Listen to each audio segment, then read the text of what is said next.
As long as you're walking in your carnal mind, you're not going to know God. You're not going to know God because your carnal mind is enmity against God. The Holy Spirit has to come in and take over, has to transform your mind so that you have the mind of Christ. When you're focused on carnal things, your job, things that are swirling around you, and you're not looking at Christ, you're going to miss the opportunity for God to use you to spiritually bless somebody. You're going to miss the opportunity to grow because you're focused on the carnality.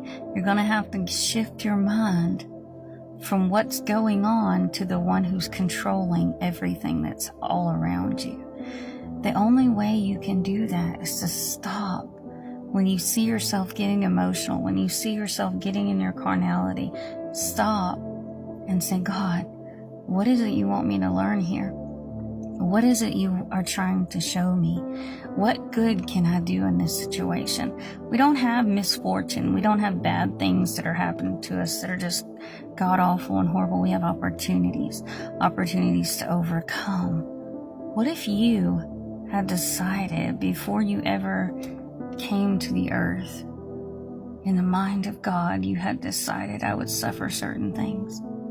And if you had made that agreement with God, why are we questioning His judgment on what He's brought to us? Why are we questioning what we go through as if something strange is happening to us? Learn the lesson. Use it.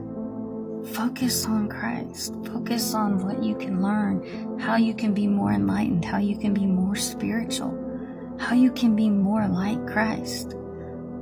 In order for a miracle to happen, you got to have a situation where we need something miraculous. We want to see miracle signs and wonders, but we don't want to be in positions where miracle signs and wonders can happen.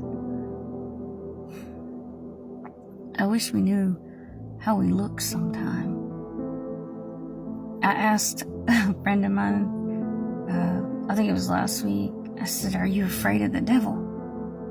She said, no. I said, then why are we afraid of the devil's children? Why?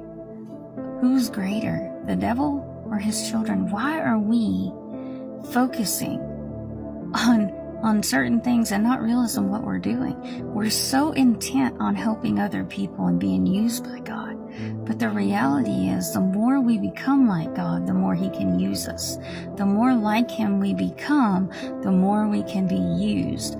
The more we focus on being like God, the more God is going to open us up to new opportunity to be used.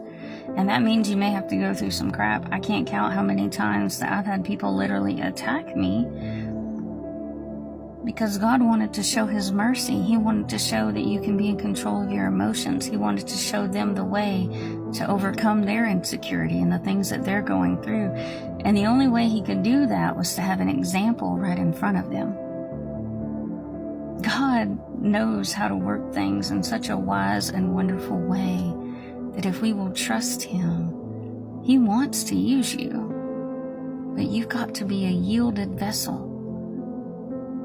The vessel doesn't decide what's in it, doesn't decide how it gets poured out, doesn't decide when it gets poured out. The vessel just has to be whole enough to hold whatever the Master wants to put in it so that He can pour it out when He's ready. Be that vessel today. Walk with Him, talk with Him, and be ready to be used in any circumstance that He chooses. Start trusting Him with everything. I love you guys. Y'all have a great day. Focus on the Lord and be the best version of you, which, by the way, the best version of you is the version that's the most like God. Y'all have a blessed one. Bye.